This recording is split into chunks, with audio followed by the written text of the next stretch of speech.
Meus irmãos, hoje nós vamos meditar um pouco no texto de 1 Pedro 2, de 1 a 10.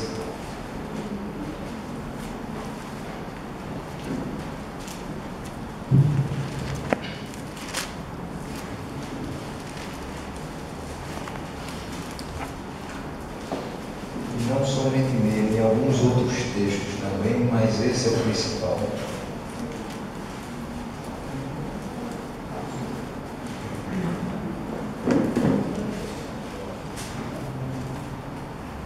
O texto de 1 Pedro 2, de 1 a 10, diz o seguinte: despojando-vos, portanto, de toda maldade e dolo, de hipocrisias e invejas e de toda sorte de maledicências, desejai ardentemente como crianças recém-nascidas o genuíno leite espiritual, para que por ele vos seja dado crescimento para a salvação. Se é que já tendes a experiência de que o Senhor é bondoso, chegando-vos para ele a pedra que vive, rejeitada sim pelos homens, mas para com Deus eleita e preciosa, também vós mesmos, como pedras que vivem, sois edificados a casa espiritual, para seres sacerdócio santo, a fim de oferecer sacrifícios espirituais agradáveis a Deus, por intermédio de Jesus Cristo. Por isso está na Escritura: eis que ponho em Sião uma pedra angular, eleita e preciosa, e quem nela crer não será de modo algum envergonhado. Para vós outros, portanto, os que credes, é a preciosidade, mas para os descrentes, a pedra que os construtores rejeitaram, essa veio a ser a principal pedra, angular, e pedra de tropeço e rocha de ofensa. São estes os que tropeçam na palavra, sendo desobedientes para o que também foram postos. Vós, porém, sois raça eleita, sacerdócio real, nação santa, povo de propriedade exclusiva de Deus, a fim de proclamar as virtudes daquele que vos chamou das trevas para a sua maravilhosa luz. Vós, sim, que antes não erais povo, mas agora sois povo de Deus, que não tinhas alcançado misericórdia, mas agora alcançastes misericórdia. Pois, irmãos, vamos orar mais uma vez, antes de expor essa porção da palavra de Deus. Senhor nosso Deus, te agradecemos mais uma vez por termos chegado à tua casa em paz, em segurança, confiantes e certos de que o Senhor aqui nos tem guardado. Senhor, nos abençoe, nos ilumina a mente e o coração para recebermos esta porção da tua palavra e podermos meditar não só nesta noite, mas durante boa parte da nossa vida, para que ela não se parte do nosso coração, mas para que ela venha a ser mais uma parte da palavra que nós escutamos e agora praticamos. Senhor, muito obrigado pelo teu cuidado para com a nossa vida e com a vida da nossa família. Muito obrigado, Senhor, porque tu tens sustentado a vida de cada um aqui presente. Muito obrigado pelas recuperações de saúde. Muito obrigado, Senhor, pelo privilégio de poder falar mais uma vez a tua santa palavra. Assim te oramos e te agradecemos em nome de Jesus. Amém. Meus irmãos, nos últimos tempos refletimos sobre como nós temos vivido como igreja do Senhor. Percebo que nós ainda estamos um pouco distantes do real conceito de igreja que as Escrituras nos trazem. O sentimento que a gente tem ao entrar na casa de Deus nem sempre é aquele sentimento que deveria estar pairando no nosso coração. As motivações que nos trazem à casa de Deus também nem sempre são as mais adequadas. Muitas vezes a igreja do Senhor, eu digo igreja do Senhor, igreja denominacional, templo com placa denominacional na frente, às vezes ela se reúne por inúmeros propósitos. Poucas e poucas vezes ela se reúne com o único propósito de adoração ao Senhor. A gente percebe que inúmeras comunidades de fé abriram mão da fidelidade das Escrituras para poderem atrair mais pessoas para os seus templos. E isso é muito prejudicial, porque não importa se tem 100 ou se só tem 10, a casa do Senhor continua sendo casa do Senhor, e a palavra do Senhor continua sendo viva e eficaz. E se ela não for suficiente para que a gente tenha pessoas sendo atraídas aos pés de Cristo, nada mais será suficiente. Mas, justamente porque nós mesmos não temos mais esse sentimento e não temos mais essa motivação correta de estar na casa do Senhor, única e exclusivamente para adorar Ele, que isso tem acontecido.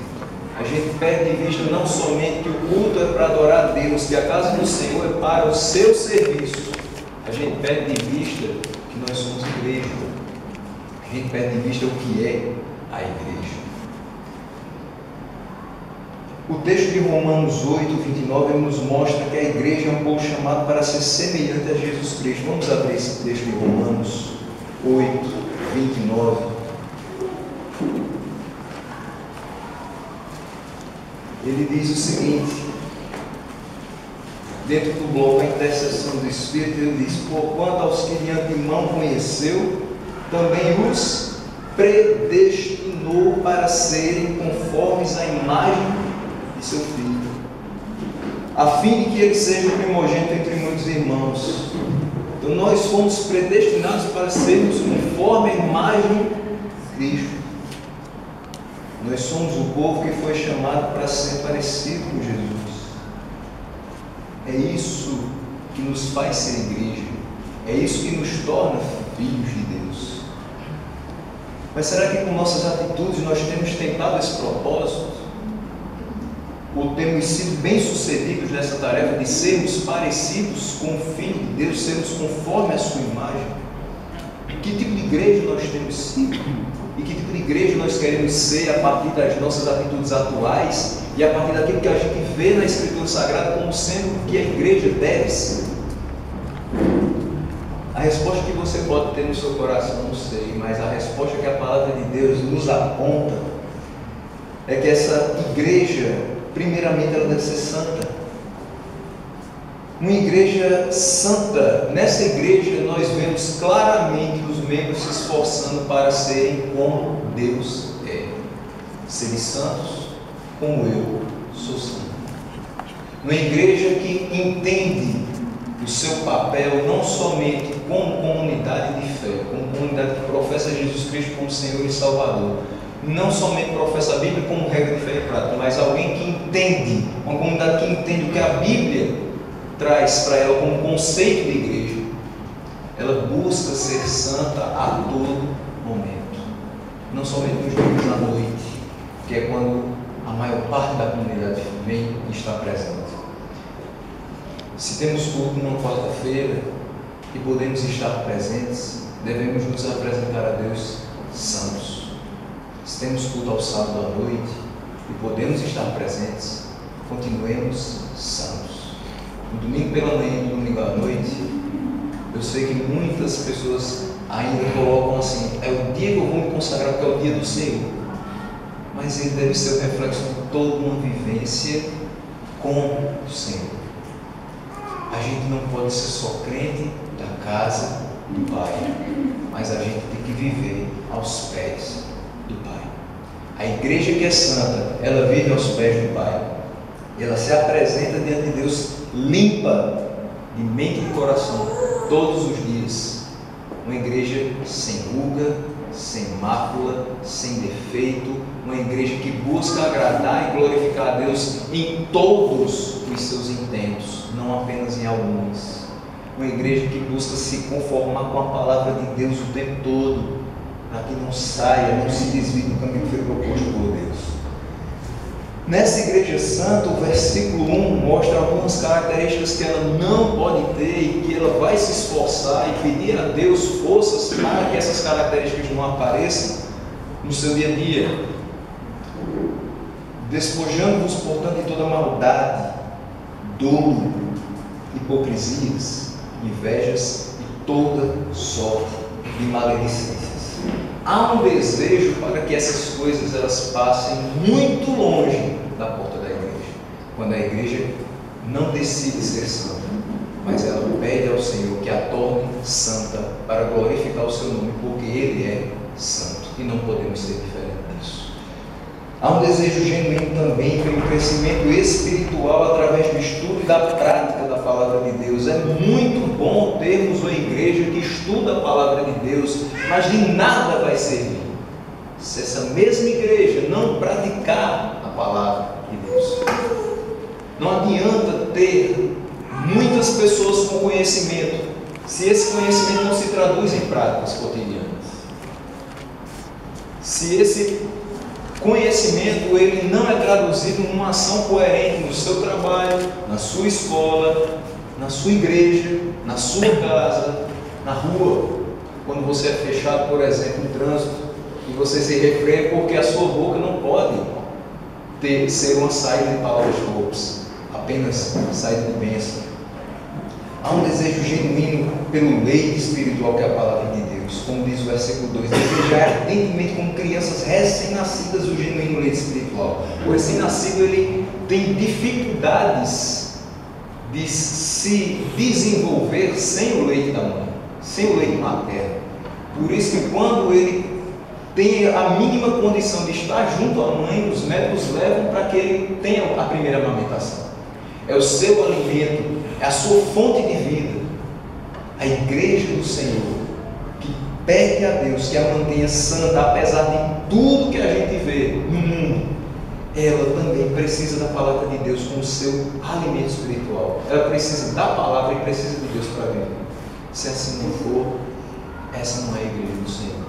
A igreja do Senhor é formada pelos seus filhos, que só vão andar em paz e em triunfo, com as mãos dadas com o seu poder. Em segundo lugar, a igreja que nós queremos ser, a igreja que nós devemos ser, segundo as Escrituras, é uma igreja que ora. Uma igreja que ora, ela tem os seus passos firmados em Jesus, e ela busca a sua orientação e a sua aprovação nos seus projetos.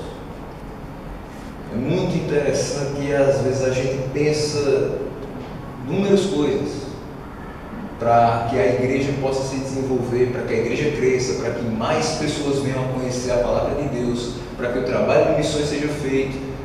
Mas quantas vezes nós gastamos tempo antes da execução dos projetos pedindo a orientação de Deus para a elaboração dos projetos? Às vezes a vontade, o fervor é tão grande que a gente vai atropelando tudo e não pergunta a Deus: é isso mesmo que o Senhor quer que nós façamos? Uma coisa simples, mas que às vezes passa despercebido na nossa cabeça. Às vezes um novo convertido, ele quer ir para o campo e dizer: olha, Deus te ama, Deus quer fazer um plano na tua vida, mas às vezes ele não tem um plano bem elaborado, ele não sabe bem o que falar, ele tem pouca experiência, e às vezes falta alguém que chegue e diga assim: vamos sentar, vamos estudar, vamos orar, vamos pedir a Deus que faça no nosso meio aquilo que a gente não sabe fazer. Às vezes aquele que já é mais maduro, entre aspas, talvez na idade ou na fé, ele diz: muitas pessoas já fazem, eu não vou fazer, já tem muita gente, eu acho que eu vou só atrapalhar, talvez o pessoal já está fazendo um bom trabalho e eu não vou ter muita contribuição a dar. Mas isso não pode existir. Nós somos uma igreja que precisa andar unida, também em oração, não só em ação, mas principalmente em oração. Uma igreja que ora, ela age com mais firmeza. Uma igreja que ora, ela age com mais convicção e com mais autoridade, porque é Deus que lhe dirige os passos. O versículo 5, ele diz o seguinte: também vós mesmos, com pedras que vivem, sois edificados casa espiritual para seres sacerdócio santo, a fim de oferecer sacrifícios espirituais agradáveis a Deus por intermédio de Jesus Cristo. A gente foi escolhido por Deus para proclamar a sua palavra, para ser sacerdócio santo. A gente tem recebido de Deus, dia após dia, alimento para isso. Mas a gente também precisa de oração. A oração é muito importante para que a gente possa escutar a voz de Deus. Mais importante do que elevar a voz a Deus é na oração calar e escutar Deus falar, para que a gente possa saber como se locomover. A igreja ela não tem se desviado, não é porque tem surgido inúmeros apóstolos. A igreja não tem se desviado porque o mundanismo tem tomado conta dela. A igreja tem se desviado porque parou de orar, tem se desviado porque parou de ler a Bíblia, tem se desviado porque não tem olhado para o autor e consumador de sua fé. É muito fácil culpar o diabo e todos os seus demônios e todo o seu exército por algo que nós mesmos temos culpa. Nós temos sido negligentes na leitura e na oração da palavra. E eu digo nós, com toda a convicção de estar me colocando também na primeira pessoa do plural. Quantas e quantas vezes a gente passa o dia inteiro trabalhando, 12 horas por dia até, mas a gente não encontra um segundo para abrir a Bíblia, um segundo para orar. Para orar não precisa parar, para orar não precisa fechar os olhos e se ajoelhar. Para orar basta estar em contato com Deus. Dirigindo você pode orar, lavando os pratos você pode orar, até mesmo dando aula, muitas vezes eu oro, para que Deus acalme os ânimos e me dê um restante de dia bom. A gente precisa parar de dar desculpas e ser uma igreja que de fato ora, porque é a oração que vai nos levar para o caminho que Deus quer que a gente caminhe. É a oração que vai fazer com que a gente conheça de fato a vontade de Deus para as nossas vidas, a vontade de Deus para a nossa igreja, a vontade de Deus para sermos a igreja que devemos ser. Em terceiro lugar, nós vemos que a igreja do Senhor, ela precisa pregar fielmente a palavra.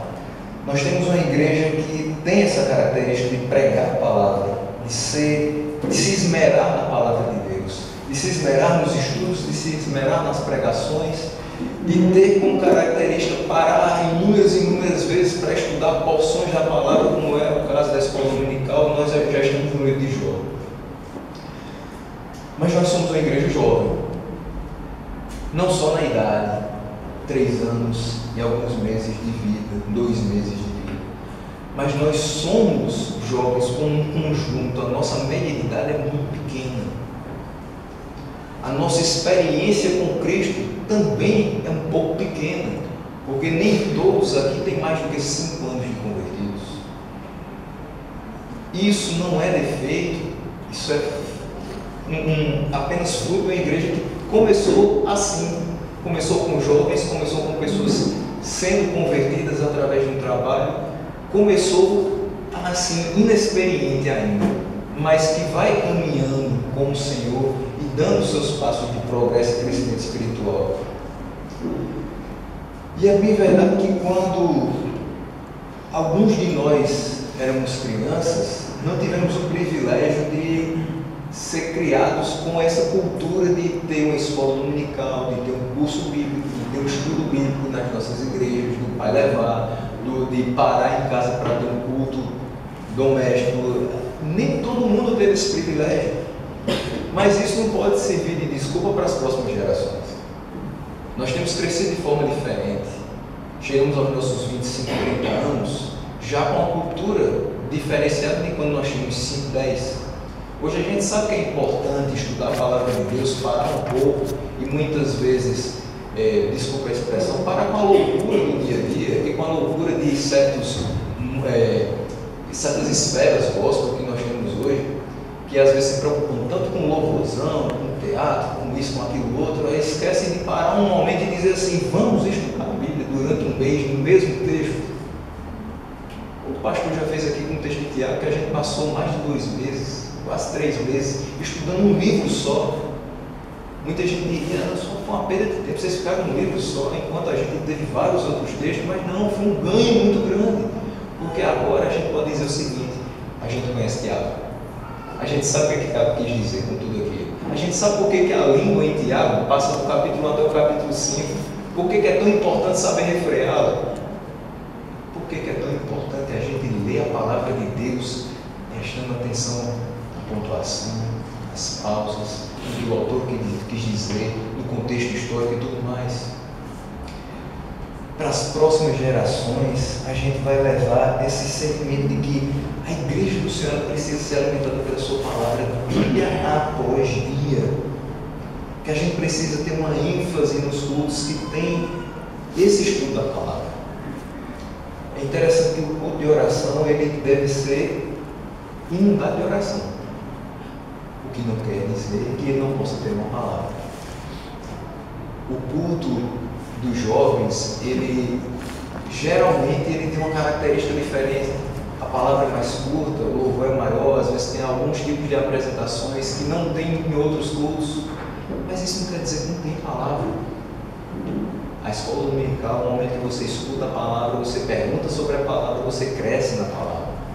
O domingo à noite você é alimentado por uma palavra que eu tenho certeza foi pensada por Deus e transmitida ao pregador durante muito tempo. Foi preparada de uma forma toda especial para que a gente saísse daqui iniciando a semana sendo guiado pela palavra. Então a igreja que é verdadeiramente igreja do Senhor Jesus, a igreja que nós devemos ansiar por ser, é uma igreja que ela prega fielmente a palavra porque ela tem sido alimentada nessa palavra. Sendo alimentada nessa palavra, eu tenho certeza que quando as pessoas subirem ao culto, elas vão pregar Cristo, porque Cristo é a mensagem central dessa palavra. Eu tenho certeza que quando sair por essas portas para fazer qualquer tipo de ação evangelística, vão pregar Cristo, porque Cristo é a mensagem central dessa palavra. Em seus trabalhos, com seus colegas, sejam eles crentes ou não, sejam eles receptivos ou não, vão estar falando em Cristo, porque é a mensagem que tem dentro do seu coração, a mensagem que tem mudado o seu ser, é a mensagem com a qual você tem se alimentado. Por último, é uma igreja que vive a palavra. Uma igreja que vive a palavra, ela tem condições de proclamar com autoridade e ver os frutos da sua pregação segundo a soberana vontade de Deus. Às vezes a gente sai para pregar a palavra e quer que as coisas aconteçam rapidamente. Claro, nós somos imediatistas. Não é culpa da sociedade pós-moderna. Isso, desde a época da Bíblia, muita gente era imediatista. Queria que as coisas acontecessem rápido, instantaneamente. Mas a gente vê que com Deus a coisa é diferente. O tempo é dele, o trabalho é dele. A gente fala, a gente prega, a gente tem aquela ansiedade, tem a vontade no coração que as coisas aconteçam, mas não depende de nós. O ir, nós fazemos. O convencer do pecado, da justiça e do juízo fica com o Espírito Santo. O atrair é de Deus. A sua palavra é viva, é eficaz, é poderosa, mas não é o meu nem o seu trabalho que faz com que as pessoas venham à casa de Deus, se entreguem aos seus pés e digam: eu sei que eu sou pecador, eu preciso da misericórdia de Deus. Quem faz isso é o Senhor, que quebranta o coração do pecador. Não é a minha palavra, não é a sua palavra, não é o meu testemunho, não é o seu testemunho, apesar de que temos que ter um testemunho coerente. Se nós pregamos a palavra, temos que viver a palavra. Se nós falamos dessas verdades, se nós temos consciência de que tudo isso deve ser o guia da nossa vida, então precisamos viver de acordo com o que nós lemos nas Sagradas Escrituras. É muito complicado quando a gente vê hoje que as pessoas têm olhado para nós de forma diferente, mas não um diferente que era um diferente do passado, um diferente pejorativo.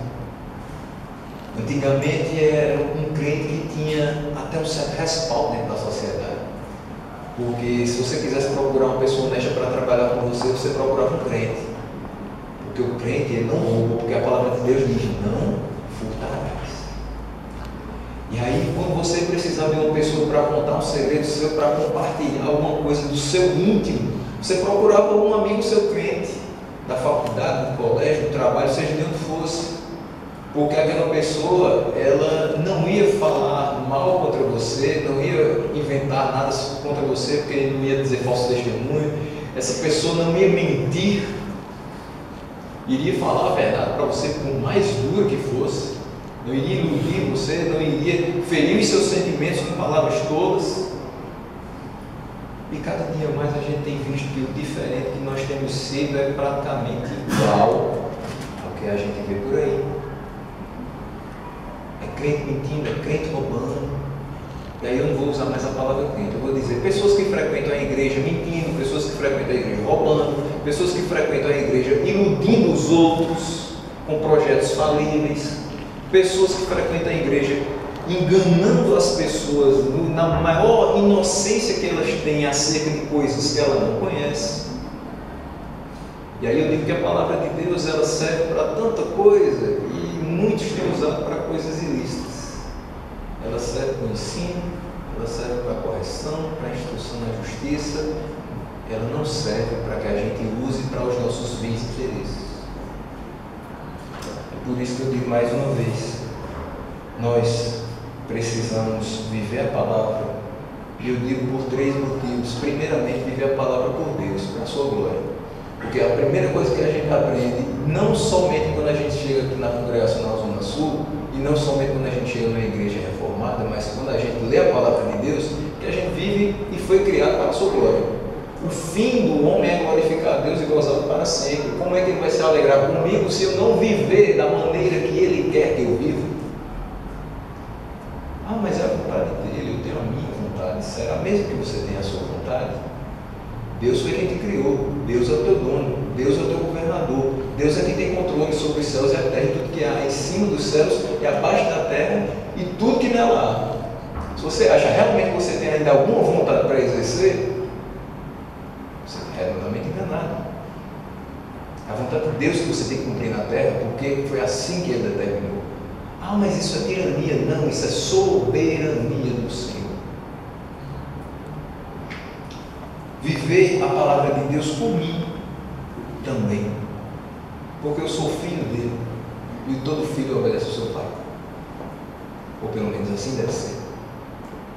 Viver por mim porque eu sei que o melhor caminho para a minha vida está na palavra do Senhor, está sob a orientação do Senhor, está com a mão do Senhor repousando sobre a minha vida. E viver pelos outros, para poder alcançar os outros. A nossa ansiedade por ganhar almas é imensa, mas deve ser diretamente proporcional à nossa ansiedade por viver em conformidade com a palavra do Senhor, a mesma que alcançará essas almas perdidas. Eu concluo dizendo o seguinte: se não nos encaixamos nos quesitos santidade, oração, pregação e vida, pensemos mais a respeito da igreja que nós queremos ser. Porque a igreja não é só um templo com uma placa na frente. Nós somos igreja. E nós precisamos viver em santidade. Precisamos viver em oração. Precisamos pregar a palavra, mas também viver a palavra. A igreja também não é uma reunião de pessoas para os mais diversos propósitos, e às vezes até sem propósito. A igreja é uma reunião de filhos de Deus escolhidos para serem sacerdócio santo. É a reunião da raça eleita, do povo de propriedade exclusiva de Deus. Do povo que vive para o seu agrado, para o seu louvor. Do povo chamado para ser semelhante ao seu filho, como diz Romanos 8:29. Então, pelo menos, nos esforcemos para ser mais parecidos com Cristo e esqueçamos os costumes que nos norteavam lá no mundo, sem querer trazer para dentro.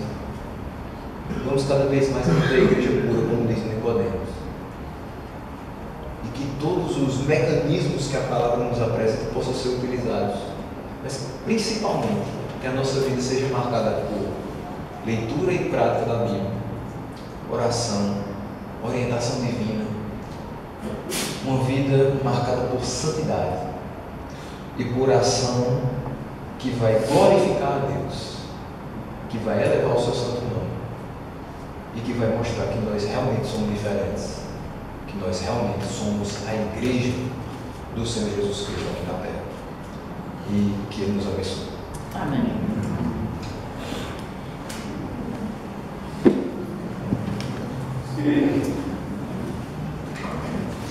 Os irmãos irmãos, é uma das coisas que mais falamos, né, ao longo de todas as exposições, ao longo de todas as vezes que nós paramos para expor a Escritura, é que nós devemos viver para a glória de Deus. Isso inclui todas essas coisas que nós estudamos hoje. Leva tempo para você ler a Escritura, precisa ter tempo para oração, para coisas elementares, a fim de que nós possamos, de fato, viver para a glória do Seu nome. Quando o Jorge estava falando há pouco, eu me lembrei muito do tempo que ainda existia o bodega, não sei se existe ainda, né? Não é bodega, que também não existia o computador com seu programa lá, mas existia a cadernetazinha para que, né, anotasse lá os fiadores dessa batalha. E uma das coisas mais interessantes quando acontecia era de a gente. Era como se desse carteirada, lembra de carteirada? Quando chega no canto da carteirada, está liberado para entrar. E a carteirada que talvez comprar fiado antigamente era você dizer: eu sou um crente mesmo, eu sou um cristão, está liberado. Hoje em dia, muitas vezes é exatamente o contrário. É por isso que nós estamos dando tanta ênfase no quesito viver para a glória de Deus.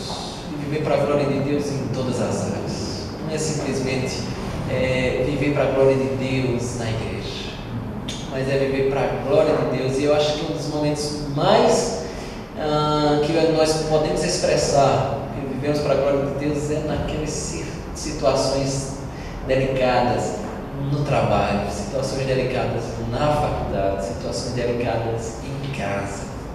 Esses são os momentos que nós devemos viver para a glória do Senhor. Vamos louvar ao Senhor. Quero convidar o nosso irmão Tiago Silva a nós ficarmos de pé, louvarmos ao Senhor. Eu fiquei preocupado hoje e talvez, de certo modo, fiquei até feliz por o Brasil ficar fora da Copa, né? Porque se o Brasil estivesse na final, talvez hoje quase que não tinha ninguém, né? Já percebi que faltou muita gente hoje. Eis a nossa estrela da manhã, o Cordeiro Santo que nos trouxe a paz. Vamos louvar esse canto e em seguida estaremos orando, bênção apostólica e finalizamos nosso culto ao Senhor desta noite. Vamos assim fazer? Para esse canto com muita alegria, que Ele é o centro, que Ele deve ser o nosso desejo ininterrupto. Tudo que nós estudamos hoje passa por Ele. Ele, de fato, a nossa estrela da manhã, o nosso Cordeiro, que nos trouxe a paz.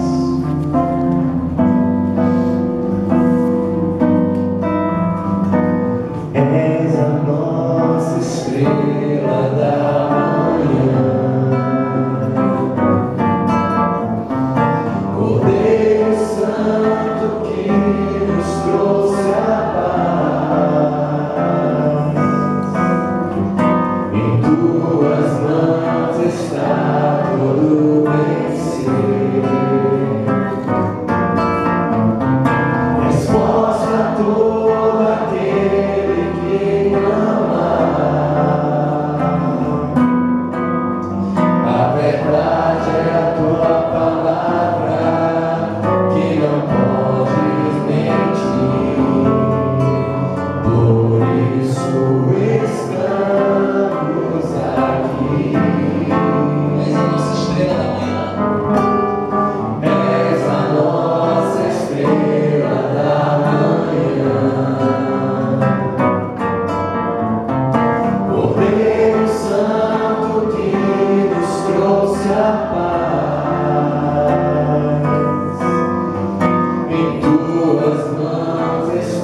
Possamos dar os avisos e encerrar de uma vez por todas. Bendito e eterno Deus, damos-te graça pela tua palavra que fala aos nossos corações.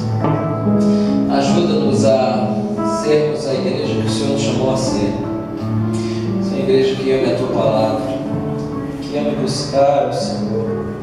Que sejamos a igreja como até cantamos no início em alguns cantos.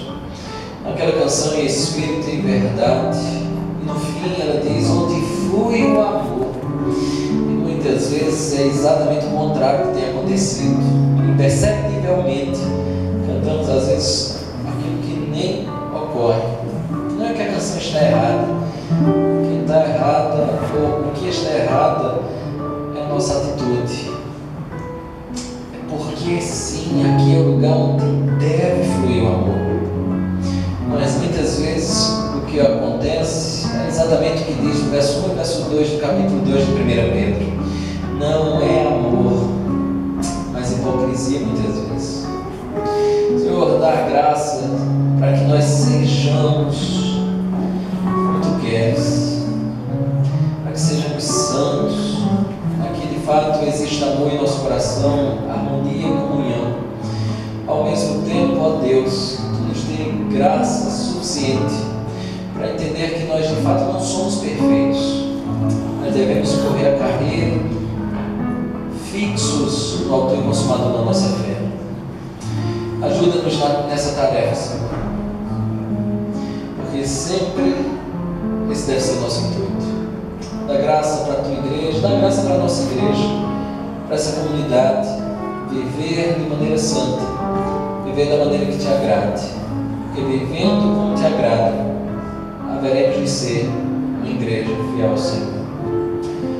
Ajuda-nos, Senhor, nessa semana que se inicia hoje, aos desafios que temos enfrentado, às dificuldades que temos labutado.